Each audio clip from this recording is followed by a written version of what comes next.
ഇടുക്കിയിൽ വീണ്ടും കാട്ടാനാക്രമണത്തിൽ തോട്ടം തൊഴിലാളി കൊല്ലപ്പെട്ടതോടെ വനം വകുപ്പിനെതിരെ പ്രതിഷേധം ശക്തമാവുകയാണ്. വന്യമൃഗശല്യത്തിന് പരിഹാരം കാണാൻ വനം വകുപ്പ് നടപടി സ്വീകരിക്കുന്നില്ലെന്നാണ് CPI ജില്ലാ സെക്രട്ടറി കെ സലീംകുമാർ പറയുന്നത്.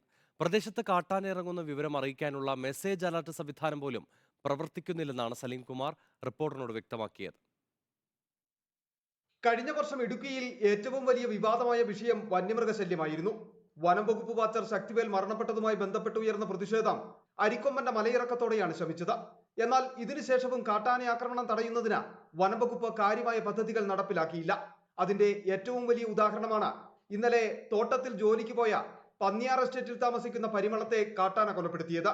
ശക്തിവേലിന്റെ മരണത്തോടെ വനം വകുപ്പ് നൽകിയ ഉറപ്പിനെ തുടർന്ന് അവസാനിച്ച പ്രതിഷേധം വീണ്ടും ശക്തമാകുന്നു. വനം വകുപ്പിനെതിരെ വിമർശനം ഉന്നയിച്ച ഇടത് മുന്നണിയിലെ ഘടകകക്ഷികൾ തന്നെ രംഗത്തെത്തി. ജനങ്ങളെ ദ്രോഹിക്കുന്ന വനം വകുപ്പ് വന്യമൃഗശല്യത്തിന് പരിഹാരം കാണാൻ തയ്യാറാകുന്നില്ലെന്ന് CPI ജില്ലാ സെക്രട്ടറി കെ സലിംകുമാർ. കൃഷിക്കാരെയും നാട്ടിലെ ജനങ്ങളെയും വനപാലകർ പലതരത്തിലുള്ള ബുദ്ധിമുട്ടുകൾ ഉണ്ടാക്കുമ്പോൾ ശ്രമിക്കുമ്പോഴും ഇത്തരം ജനങ്ങൾക്കുണ്ടാകുന്ന വന്യമൃഗശല്യങ്ങൾ പരിഹരിക്കുവാൻ വേണ്ടിയിട്ട് ആ താല്പര്യം കാണിക്കുന്നില്ല എന്ന് നമ്മൾ മനസ്സിലാക്കേണ്ട സ്ഥിതിയിലേക്ക് കാര്യങ്ങൾ എത്തുകയാണ്. ശക്തിവേലിന്റെ മരണത്തെ തുടർന്ന് പുറത്തിറങ്ങുവാൻ കഴിയാത്ത സാഹചര്യത്തിലായി വനം വകുപ്പ് നിരവധി വാഗ്ദാനങ്ങളായിരുന്നു നൽകിയിരുന്നത്.